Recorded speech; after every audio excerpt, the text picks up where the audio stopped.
Semoga kita yang sedang diberi kesehatan oleh Allah bisa kita isi umur dan kesehatan ini dengan amalan yang bisa mendatangkan ridho dan keberkahan.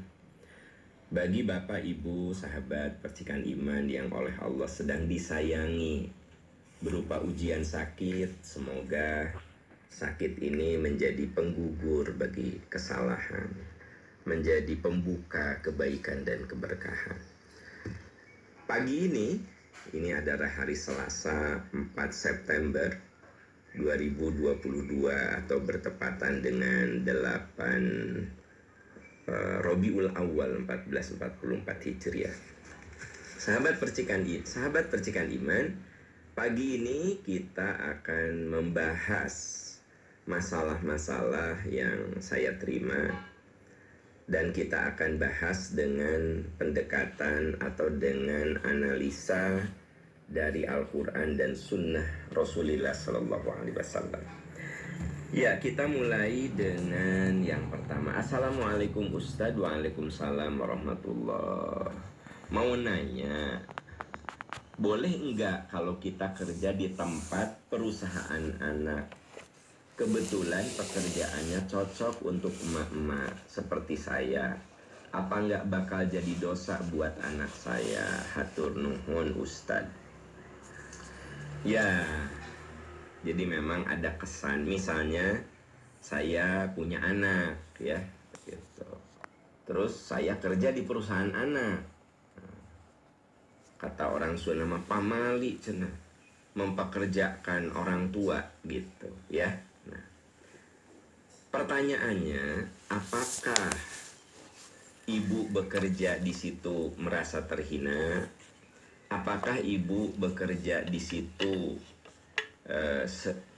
membuat ibu merasa kemuliaan ibu diinjak-injak? Atau ibu mah seneng we, happy we gitu loh.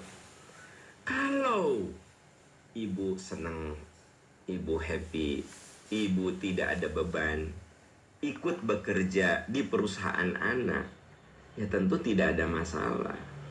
Hanya kemungkinan ada orang yang ngomong kepada anak Anda, dosa sia kamu, indung disuruh gawe, nah gitu. Itu makan komentar orang. Padahal ibu ikut bekerja di perusahaan anak ibu ya karena pekerjaannya cocok untuk emak-emak bareng sama ibu-ibu yang lain gitu ya. Nah, dan ibu tidak merasa terhina, ibu tidak merasa dihinakan, ibu senang melakukan itu. Dan ibu juga punya hak seperti pegawai lain, dapat gaji, dapat bonus dari anak ibu. Dosa enggak untuk anak? Enggak dosa, tidak dosa. Innamal a'malu binniyat. Setiap amal itu bergantung kepada niatnya. Dan anak ibu juga tidak bermaksud mempekerjakan ibu. Ibu mama mau ikut kerja ya, mama gak pengen dapat gaji kayak yang lain. Nah, apa yang salah? Tidak ada. Paling saya bilang omongan orang. Nah itu kalau omongan orang kan macam-macam ya. Ada yang, ya Allah seneng ibu kerja di tempat anak, ada yang gitu. Ibu rajin kerja, ikut kerja di tempat anak, ada. Tapi ada juga, tuh anaknya kurang ajar banget ya, anak durhaka itu. Masa ibu disuruh bekerja? Nah, berarti kita mah tinggal menghadapi komen orang. Makanya hidup mah jangan bergantung kepada komentar orang. Ibu merasa nyaman, seneng kerja di perusahaan anak. Anak ibu juga tidak bermaksud mempekerjakan ibu. Ya, ibu seneng saja ngabisin waktu daripada nonton sinetron, daripada nonton drama Korea, ya ibu ikut kerja di tempat anak. Nah, ibu happy, anak ibu tidak memperlakukan buruk, terus apa yang masalah? Nggak ada. Masalahnya cuma satu, komentar orang. Ya, makanya saya berulang-ulang mengatakan, jalani hidup dengan lurus, dengan benar. Jangan terlalu mendengar, nggak usah lah orang komen A, B, C, D. Dia tahu apa tentang kita? Ya, Dan biasanya orang-orang yang banyak komentar tentang kita itu, ya dia orang yang kurang kerjaan. Karena katanya ciri bahwa orang itu sudah happy, dia sudah tidak peduli dengan hal-hal yang dilakukan oleh orang lain. Dia fokus aja dengan apa yang dia lakukan. Ya.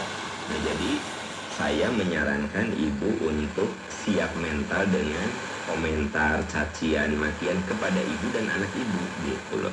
Tapi kalau ibu nyaman, anak ibu nyaman, ibu tidak merasa dihinakan, ya udah jangan. Tidak akan begitu buruk untuk anak ibu, ya.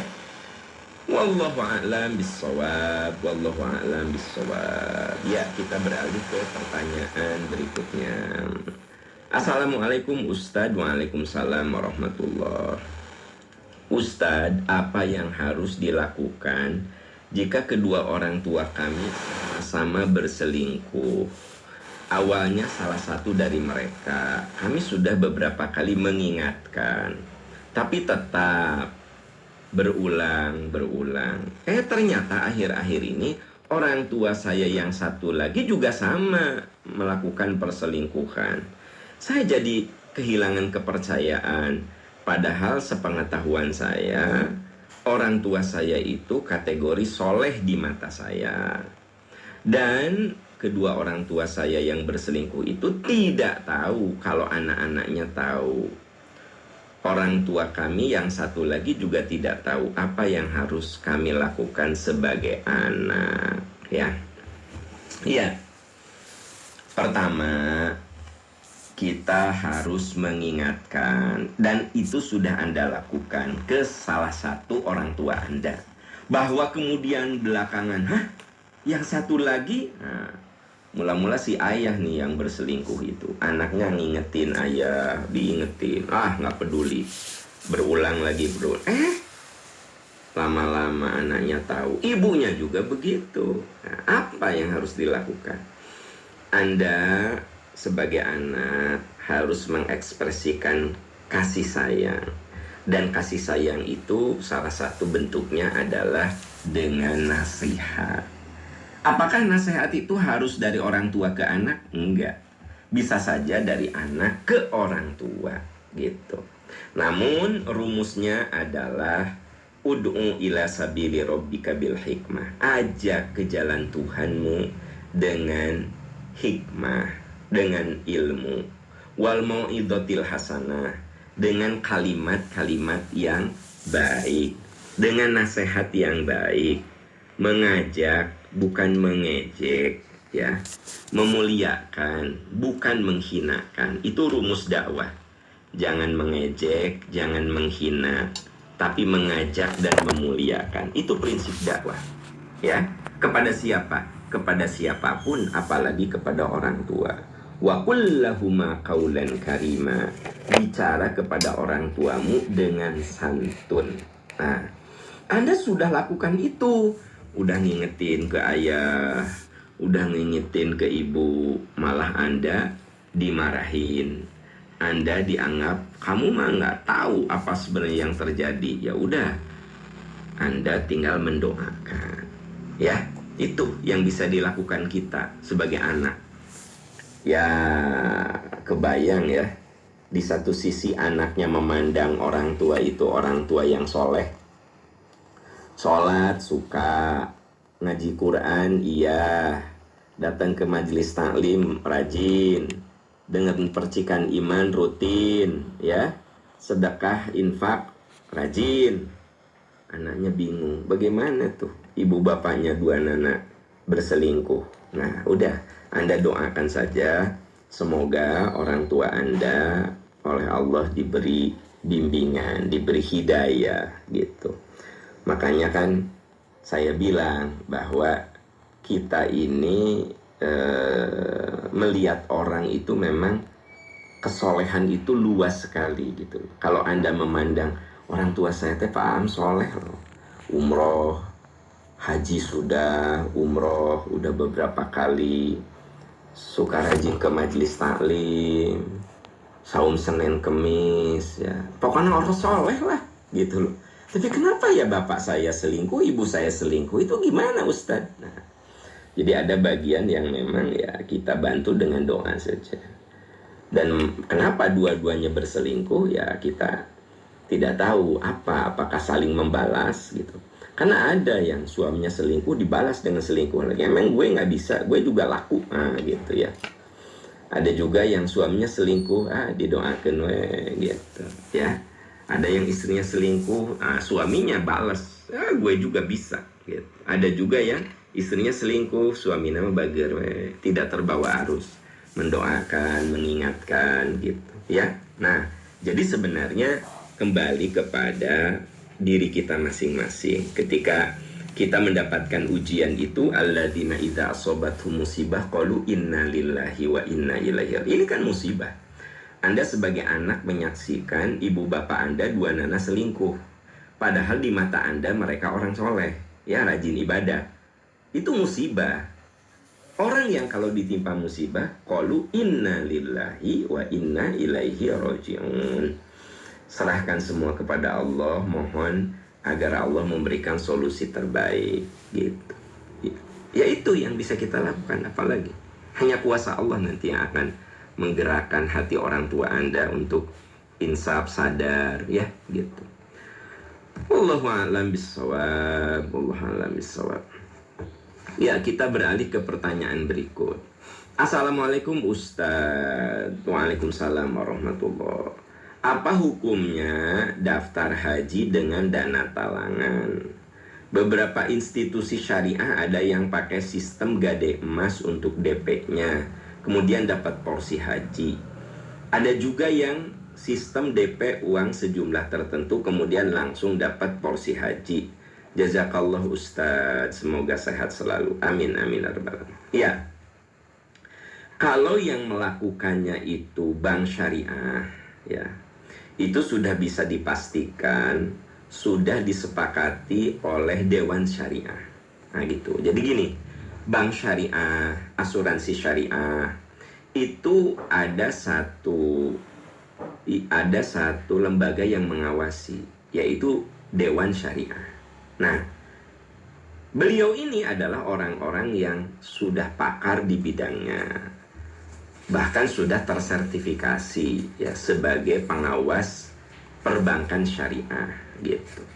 Jadi kalau yang melaksanakannya itu lembaga-lembaga terpercaya, yang saya maksud dengan lembaga terpercaya itu bank syariah ya, membuka suatu produk untuk nasabah, yaitu dana talangan haji DP, tapi kemudian sudah dapat kuota. Apakah itu halal? Berarti itu sudah sepengetahuan dan sudah disepakati oleh Dewan Syariahnya. Ya, berarti halal. Bagaimana Ustadz? Ada yang menggunakan gade emas. Ya, itu juga selama catat itu dilakukan oleh lembaga yang tersertifikasi sebagai lembaga syariah, bank syariah, asuransi syariah, itu kan sudah tersertifikasi dan ada aturan-aturan yang mana di situ wajib setiap produk di ACC diketahui sudah disepakati oleh Dewan Syariah. Gitu. Ya. Sebab kalau saya jelaskan ini butuh waktu panjang untuk menjelaskannya. Nah, jadi ada saat hidup itu kita menggunakan metode otoritas, method of authority, ya, metode otoritas.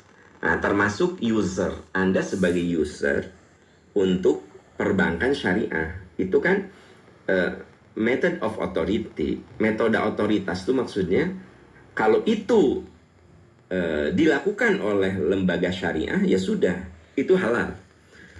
Anda kalau mau penjelasan detailnya kan itu butuh apa ya? Butuh keilmuan yang panjang lebar gitu. Seperti halnya saya datang ke dokter. Saya diperiksa. Kata dokter, Pak Am, ini obatnya ya. Gitu. Itu method of authority, metode otoritas. Saya percaya saja. Ya. kepada ilmu dokter. Kalaupun saya nanya, pasti beliau jawab sesuatu yang bisa difahami oleh saya, oleh orang awam gitu. Dok, kenapa ini harus habis? Karena ini antibiotik Pak Am. Gini aja, permukaannya saja dijawab ya. Kalau ini Pak Am diminum kalau terasa saja ya. Tidak harus habis. Kalau rasa sakitnya hilang, udah ini selesaikan. Tapi kalau ini harus habis. Itu method of authority, metode otoritas. Saya sebagai pasien susah kalau mendapat penjelasan dokter yang sekolahnya 7 tahun, kemudian ambil spesialis lagi 3 tahun, kemudian ambil subspesialis lagi 3 tahun. Gitu. Ya mana beliau harus menjelaskan keilmuan yang dipelajarinya hampir 15 tahun kan gitu. Nah, begitu juga ilmu lain, begitu juga tentang produk syariah ya. Kalau orang awam bilang sama saja tuh bayar cicilan bank syariah dan bank konvensional. Nah, Anda itu user.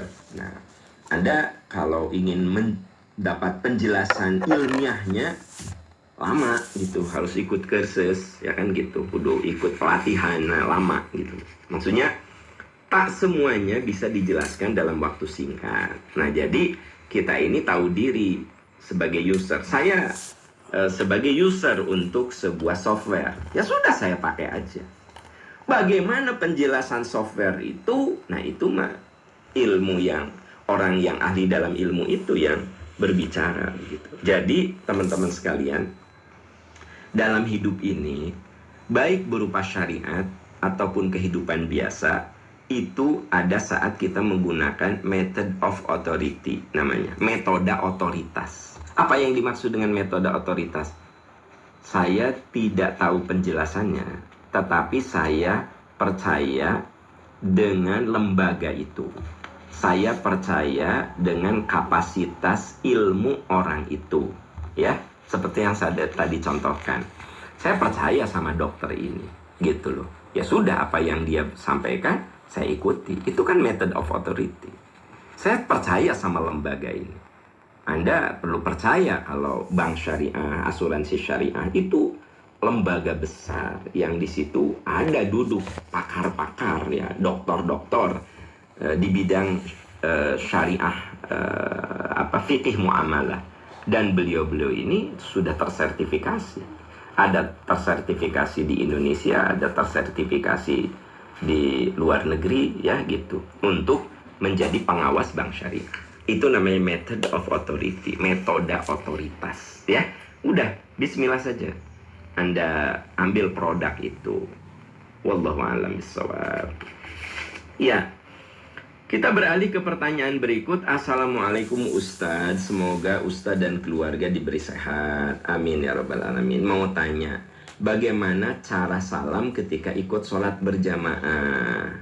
Apakah bareng atau selesai salam baru kita salam? Ya, ada hadis yang mengatakan, innama ju'ilal imamu liyutamma bihi, idza kabbara fakabbiru wa idza raka'a farka'u wa la tarka'u hatta yarka'a wa idza sajada fasjudu wa la tasjudu hatta yasjuda gitu. Itu rumus dalam berjamaah. Idza kabbara, kalau imam takbir, fakabbiru, kalian takbir. Allahu akbar, baru kalian makmum takbir. Allahu akbar. Begitu imam ruku, Allahu akbar. Nah, posisi imam rukunya sudah benar, Anda ruku. Wala tarka'u, kalian jangan ruku mendahului imam. Sebelum imam itu rukunya benar, tumanina, baru kalian ruku. Wa idza sajada, apabila imam sujud, nah begitu dahi dia sudah nempel di tempat sujud, fasjudu, kalian sujud. Ya, jangan sampai imam baru Allah di perjalanan Anda sudah ngejar sujud, jangan. Ya, fa idza sajada fasjudu gitu. Wala tasjudu, jangan kalian sujud hatta yasjuda, sebelum imam itu sujud. Maksudnya imam yang harus lebih dulu dahinya nempel di tempat sujud, baru Anda sujud. Nah, ini rumus. Berarti kalau salam juga begitu. Assalamualaikum warahmatullahi wabarakatuh. Nah, ya, Anda begitu wabarakatuh, dia kan salam yang kedua. Nah, begitu salam yang kedua, berarti kan salam pertama sudah, Anda sudah boleh salam.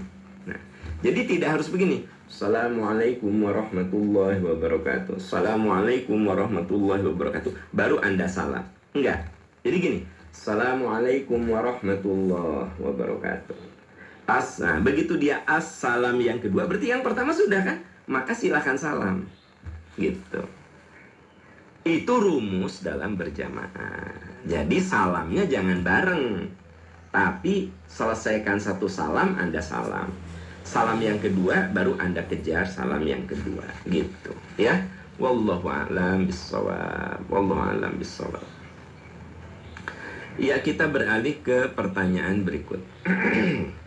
Assalamualaikum Ustadz. Waalaikumsalam warahmatullahi wabarakatuh. Semoga Ustadz sehat husnul khotimah. Amin amin ya rabbal alamin. Pak Ustadz, untuk sholat qashar, apakah qomatnya 1 kali atau 2 kali? Yaitu sebelum qashar sholat pertama dan sholat keduanya, apakah qomatnya 1 kali atau 2 kali? Ya. Untuk menjawab pertanyaan ini, kita bisa baca hadis yang diriwayatkan oleh Imam Muslim. Ya, hatta atal Muzdalifata. Ketika Nabi sampai ke Muzdalifah. Nah, ini cerita para sahabat yang terekam dalam riwayat Imam Muslim. Dan ini bisa jadi rumus Anda dan saya melakukan sholat jamak. Ya. Jamak qashar atau jamak saja. Hatta atal Muzdalifata. Ketika sampai di Muzdalifah, fasalla bihal maghriba. Rasulullah sholat maghrib di Muzdalifah. Wal isya, dan sholat isya bi adzanin wahidin wa iqamatain, dengan 1 azan 2 qomat. Ya. Nah, jadi Rasul kan dan rombongan dari Arafah ke Muzdalifah. Jadi teman-teman sekalian, kalau situasi memungkinkan, selesai wukuf di Arafah itu maghribnya bukan di Arafah. Kalau situasi memungkinkan, karena memang di lapangan juga akan kita baca situasi itu. Kalau macet banget kan, sekarang sudah ada alat komunikasi. Wah, Ustadz ini macet, ya udah kita sholat di Arafah. Maghrib dan isya jamak. Tapi kalau misalnya situasinya memungkinkan, ya, seperti halnya Nabi waktu itu selesai wukuf di Arafah, begitu azan maghrib, Nabi nggak sholat maghrib. Atal Muzdalifata, beliau berangkat ke Muzdalifah. Hatta atal Muzdalifata, begitu nyampe di Muzdalifah itu sudah waktu isya. Itu sudah waktu isya. Karena kan jalan kaki dari Arafah ke Muzdalifah itu jalan kaki. Fasalla bihal maghrib. Nabi sholat maghrib tuh. Jadi kalau Anda jamak, sholat itu sesuai urutan. Kalau jamak takhir, ya, Nabi kan melaksanakan sholat maghrib dan isya di waktu isya. Beliau kan jamak takhir kan. Nah, susunannya Nabi nggak isya dulu, maghrib dulu. Bi adzanin wahidin, dengan 1 azan, wa iqamatain, 2 qomat, gitu. Jadi begitu Nabi sampai ke Muzdalifah, azan, ya. Nah, lalu Nabi sholat maghrib.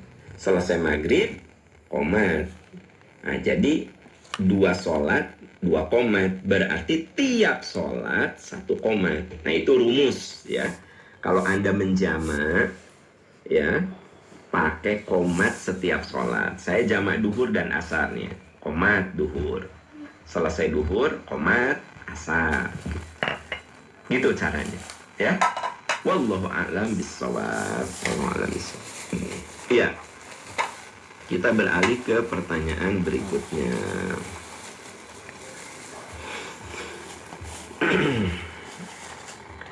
Assalamualaikum Ustadz. Waalaikumsalam warahmatullah.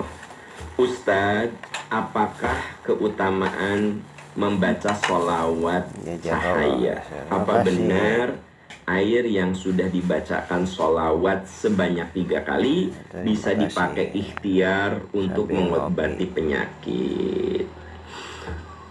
Mohon penjelasan Ustaz. Ya, begini ya teman-teman sekalian. Kita bicara yang sepakat dulu bahwa sholawat itu tanda kecintaan kita kepada Rasul. Innallaha wa malaikatahu yusholluna 'alan nabi ya ayyuhalladzina amanu shollu 'alaihi wa sallimu taslima. Di Al-Ahzab ayat 56. Jadi kita bicara yang sepakat dulu ya, karena memang sekarang ini sholawat jadi apa ya, kemuliaannya teh hilang gitu loh ya. Ada mobil bagus, sok sholawatan biar kamu punya mobil seperti itu. Jadi seolah-olah sholawatnya jadi jimat gitu ya. Kan ada juga kan orang yang menganjurkan, misalnya saya lagi jalan, lihat rumah lucu, wah keren banget. Ya pengen lah punya rumah kayak gitu, langsung Allahumma sholli ala Muhammad. Jadi sholawat gitu, nyolawatan supaya rumah itu jadi milik saya. Kalau menurut saya menjatuhkan martabat sholawat gitu. Sholawat itu bukti cinta kita kepada Nabi. Innallaha wa malaikatahu yushollun. Sesungguhnya Allah dan malaikat bersholawat untuk Nabi. Ya ayyuhalladzina amanu shollu alaihi wa sallimu taslima. Orang beriman, kalau Allah dan malaikat itu bersolat, kamu juga bersolawat. Berarti itulah cinta kita ke Allah. Itu sangat mencintai Nabi ya, termasuk hamba-hamba pilihan yang dicintai Allah. Kita mencintai Nabi, sholawat. Karenanya setiap saya memulai ceramah, saya bersolawat. Anda kalau perhatikan, saya bersolawat. Allahumma sholli ala Muhammad wa ala ali Muhammad kama shollaita ala Ibrahim wa ala ali Ibrahim fil alamina innaka hamidum majid.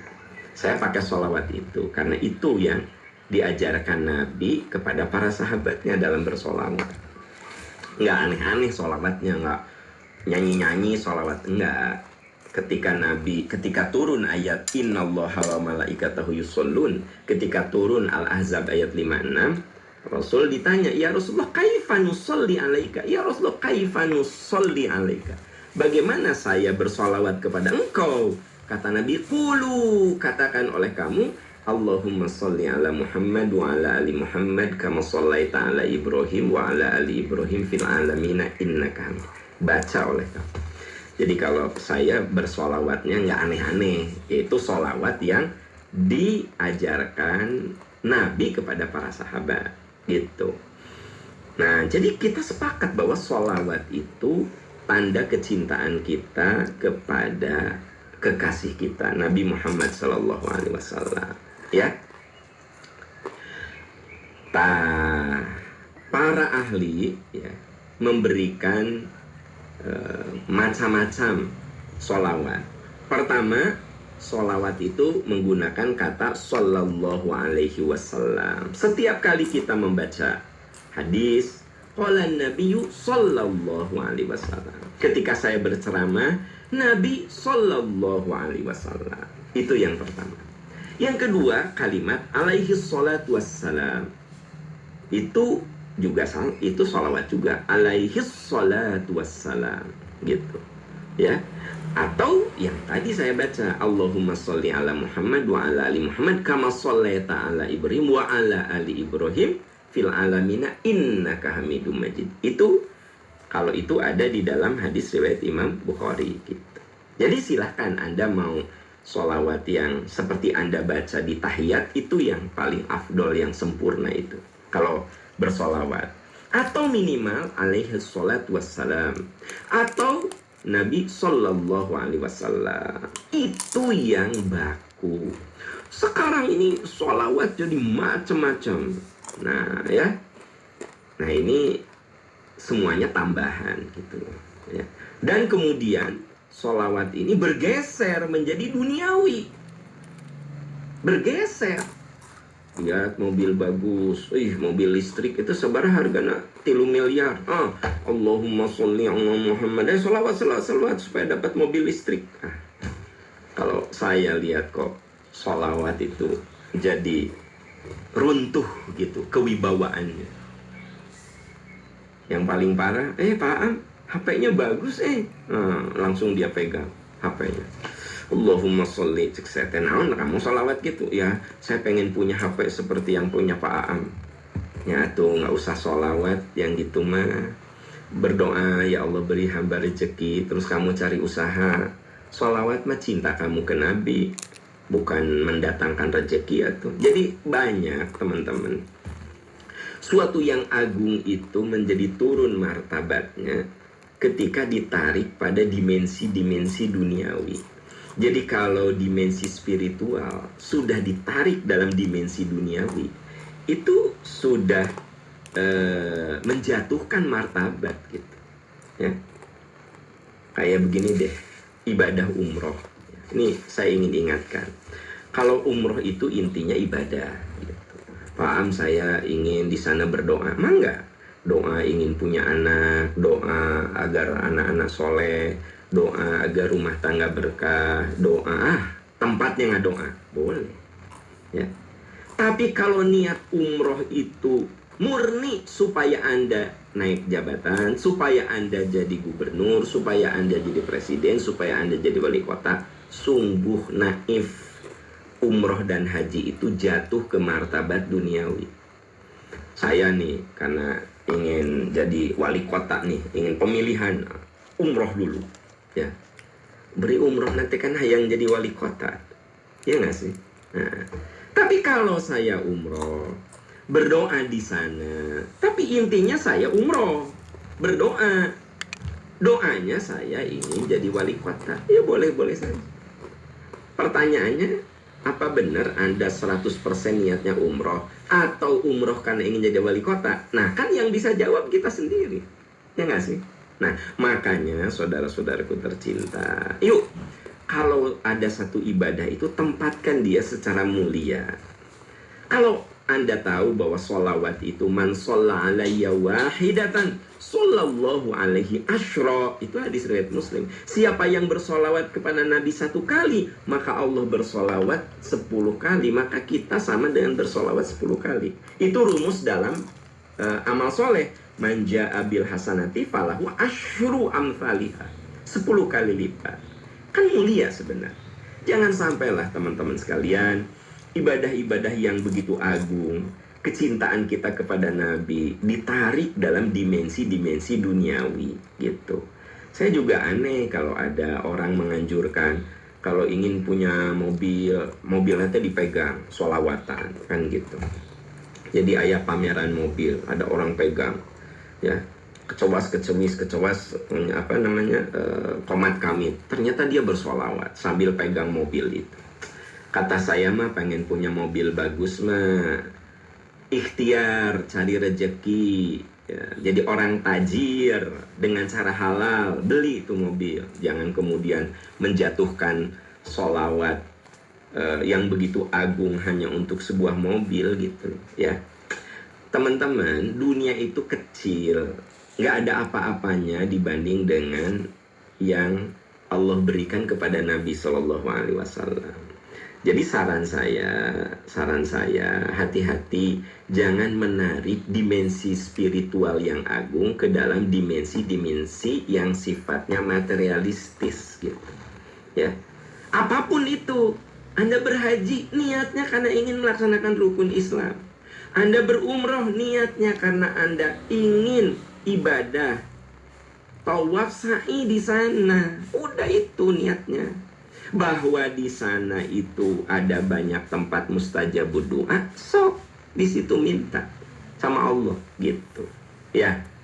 Nah, jadi akhirnya sholawat itu jadi pelarian karena ketidakmampuan gitu loh. Itu yang saya sedih. Ya, Anda penghasilan 5 juta, pengen beli mobil 800 juta, pegang, lalu sholawat. Nggak nyambung itu. Benar nggak sih? Gaji saya 5 juta, pengen beli mobil 800 juta. Datang ke mall, pegang itu mobil, sholawat terus. Apa nggak nyambung hari Anda? Ya, gitu. Nggak nyambung lah gitu. Nah, yang nyambung apa? Saya jadi pengusaha, Ya, saya jadi orang kaya. Mobil 800 juta kecil. Duit saya ratusan miliar misalnya. Ya benar tuh sih. Nggak pakai sholawat saya. Tapi saya bekerja keras. Saya rajin zakat, saya rajin infak, saya rajin sedekah. Ya nggak? Nah, mobil 800 juta lewat. 3 miliar lewat, 10 miliar lewat. Nggak usah pakai sholawat itu. Nah gitu. Mungkin ada di antara Anda nggak setuju dengan omongan saya. Ya nggak apa-apa. Namanya juga ini lahan diskusi. Anda pakai logika saja. Ya nggak? Pakai logika saja. Sholawat itu begitu mulia. Doa kita kepada Allah Subhanahu wa Ta'ala. Gitu ya. Wallahu a'lam bissawab. Wallahu a'lam bissawab. Semoga Allah menolong kita, menguatkan kita ya. Ya, kita beralih ke pertanyaan berikutnya. Assalamualaikum Ustadz. Waalaikumsalam warahmatullahi wabarakatuh. Ustadz, saya seorang bapak selalu kangen sama anak-anak. Gak bisa jauh dari anak-anak. Tapi ada yang menasehati saya, jangan terlalu kangen. Nanti anaknya susah. Secara agama gimana Ustadz? Kangen ke anak. Begini, rasa cinta, rasa kangen sama anak itu hal yang manusiawi. Bapak suka kangen sama anak, rindu sama anak, hebat. Itu berarti bapak yang memang dekat sama anak-anak gitu loh ya. Kalau di rumah itu main sama anak, bagus, mulia. Karena tidak banyak juga bapak seperti Anda itu. Ayah bapak-bapak yang kalau di rumah teh dia asik dengan dirinya sendiri, main game, nonton gitu. Padahal seharian dia nggak ketemu anak. Anaknya masih kecil-kecil ya. Ayah ngajak main. Apa kata si ayah? Sama mama. Ya. Ayah capek baru pulang kantor. Si ibuna akhirnya sini nah sama mamah nah, sama mamah nah. Ayah bapak nu gitu. Bapak kayak gitu aja. Jadi sepertinya dia tuh nggak punya kangen sama anak ya gitu, nggak bisa, gimana ya, nggak bisa mengekspresikan gitu. Padahal bapak yang hebat itu bapak yang dirasakan cintanya oleh anak, bapak yang bisa jadi teman bagi anak, itu bapak yang hebat ya, bukan sekedar hanya menafkahi semata, tapi bapak yang hebat tuh yang bisa jadi teman main anak, yang bisa menjadi teman curhat anak. Nah, jadi menurut saya Anda adalah seorang ayah yang hebat, bisa dekat dengan anak, ya. Nah, makanya pulang kantor pengen cepet-cepet pulang gitu. Karena ada oke bapak-bapak nu pulang kantor teh ngobrol dulu sama teman-teman di kafe, ngafe dulu gitu ya. Ya, ngafe dulu, pulang jam 9, anak-anak udah tidur. Nah, kalau Anda mah kalau pekerjaan beres cepet aku pengen pulang ketemu anak. Nah itu pertama saya katakan sungguh itu sifat mulia yang harus Anda jaga. Karena Nabi menyayangi dan menyukai ayah yang dekat sama anaknya. Ini terbukti dari apa yang beliau lakukan kepada cucunya. Karena anaknya udah pada gede. Nabi itu sering memeluk dan mencium cucunya. Satu saat ya ada seorang kepala suku melihat bagaimana dekatnya Nabi dengan anak-anak, dengan cucunya gitu. Kata dia, ya Rasulullah, saya punya 10 anak, satu pun tidak ada yang saya peluk dan saya cium. Apa kata Nabi? Malam yarham la yurham. Kalau kamu tidak punya kasih sayang, bagaimana Allah menyayangi kamu? Bagaimana anak cucumu sayang sama kamu, sementara kamu juga tidak mengekspresikan sayang sama anak. Jadi ayah yang hebat adalah ayah yang bisa mengekspresikan sayang kepada anak-anaknya. Jadi sungguh Anda bapak yang hebat. Nah, kalau ada yang bilang jangan gitu nanti susah sama anak. Nah, kita tinggal mengatur kangen kita itu apa, ya, gitu. Sayang, kangen itu kudu dijaga, kudu dirawat. Tapi jangan sampai sayang kita, kangen kita membuat anak tidak mandiri. Nah, itu juga nggak boleh. Ya, anak mau belajar sepeda, jangan. Nanti celaka. Karena Anda takut anak Anda celaka. Tapi kan anak Anda tidak akan pernah bisa naik sepeda nanti. Betul nggak sih? Papa, aku mau belajar renang. Jangan itu beresiko nih. Banyak kejadian tuh orang mati karena tenggelam. Nah, itu rasa khawatir, rasa takut, rasa cinta yang berlebihan. Ayah, aku mau renang, yuk. Yuk. Sama ayah diajarin. Tapi kan ayah nggak bisa berenang. Nanti ayah cari guru renang. Anda pergi berenang, latih anak-anak. Jadi teman-teman, betul saya setuju. Jangan sampai cinta kita itu membuat anak kita tidak berkembang. Ya, anak mau ngambil gelas, jangan, nanti jatuh. Kalau anak tidak pernah diberi kesempatan pegang gelas, kapan dia bisa pegang gelas? Bahwa sekali-kali ada gelas yang pecah, ya itulah namanya proses gitu. Anak kita belajar sepeda sekali-kali, ya jatuh, kemudian kakinya terluka, itulah hidup. Ada saat dia itu kudu menjalani semuanya gitu loh teman-teman sekalian. Jadi mungkin yang dimaksud oleh teman Anda itu jangan sampai sayang dan kangen kita membuat anak kita tidak berkembang. Nah itu yang tidak boleh. Ya, itu yang tidak boleh. Sayang kangen kita itu harus bersifat mendidik. Ya, sayang dan kangen kita itu harus logis. Nah gitu. Berilah kesempatan pada anak untuk berkembang, tapi dengan bingkai perhatian dan doa kita. Nah, itu yang tidak boleh dilupakan. Jadi kalau kita demi sayang sama anak, ini nggak boleh, itu nggak boleh, ini nggak, apa yang terjadi? Anak kita menjadi terkungkung dalam sebuah kotak yang akhirnya dia menjadi tidak bisa apa-apa. Kasihan kan dia. Nah gitu. Jadi dengan demikian saudara-saudaraku tercinta, mari kita asah rasa cinta, rasa sayang kita kepada anak, tetapi yang proporsional. Anak yang penting bisa merasakan betapa kita sayang sama dia, betapa kita sering rindu sama dia, betapa kita ini sosok ayah yang selalu hadir dalam setiap kali dia dibutuhkan.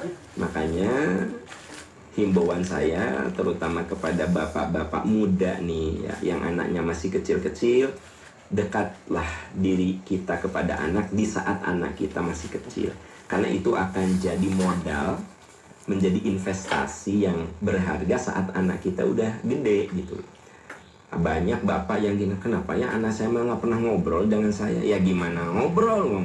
Ketika kecil juga Anda kerjaannya cuma gapleh, Anda kerjaannya cuma nonton TV, Anda kerjaannya cuma main game, nggak pernah main sama anak. Tiba-tiba udah gede, kenapa ya anak-anak nggak pernah ngobrol sama aku? Ya iyalah, Anda tidak pernah berinvestasi. Nah, itu harus dibangun dari sekarang, dari sejak kecil ya. Nanti kalau udah remaja, anak kita ini mulai lepas dari kita, dia punya teman, dia punya sahabat. Nah, modalnya itu 0 sampai 12 tahun. Itu modal penting menjalin kedekatan, bonding dengan anak. Kalau 0 sampai 12 tahun kita dekat dengan anak, nanti sampai dia berumah tangga, modal itu ada gitu, ya. Nah, ini catatan terutama bagi bapak-bapak muda. Boleh Anda sibuk, tapi sisihkan waktu untuk dekat dengan anak. Kapanpun kita punya waktu, manfaatkan sebaik-baiknya untuk dekat dengan anak gitu. Itu kuncinya, supaya jadi modal. Next ketika dia sudah remaja, secara batiniah dia punya modal untuk dekat dengan bapaknya gitu ya. Wallahu a'lam bishawab. Semoga Allah menguatkan kita, menolong kita. Saudara-saudaraku tercinta, saya ucapkan jazakumullahu khairan katsira. Insyaallah kita sedang membuat gronteng ya kan gitu. Wakaf untuk membuat mengebor itu alhamdulillah sudah terwujud ya dari uang wakaf teman-teman. Nah sekarang kita akan bikin grontengnya dengan segala fasilitas yang ada ya. Nah kalau satu orang X rupiah, kalau dari banyak orang mah insya Allah. Buktinya kemarin kita beli mobil ambulan ya, ambulan itu di angka hampir 500 juta kan, satu bulan dapat mobil jenazah. Ada yang 10.000, ada yang 20.000, ada yang 30.000, ada yang 10 juta, ya alhamdulillah ya kan gitu. Nah sekarang saya mengajak kita semua untuk berwakaf fasilitas air, pokoknya perairan lah gitu ya. Nah saya katakan bahwa air itu sudah keluar. Nah sekarang semua fasilitas sarananya itu akan kita bangun supaya air itu setiap tetesnya menjadi jariah bagi teman-teman semuanya, bagi kita semua ya. Dan itu yang akan mudah-mudahan jadi cahaya kubur setiap kali orang berwudu, setiap kali masyarakat yang kekurangan air bisa menikmatinya. Ah, di situ ada jariah kita. Tiap hari ada orang yang berwudu, di situ ada jariah kita ya. Sahabat tercinta, itu yang bisa saya sampaikan. Semoga Allah menolong kita, semoga Allah menguatkan kita. Subhanaka Allahumma wa bihamdika asyhadu an la ilaha illa anta astaghfiruka wa atubu ilaik. Walhamdulillahirabbil alamin. Wassalamualaikum warahmatullahi wabarakatuh.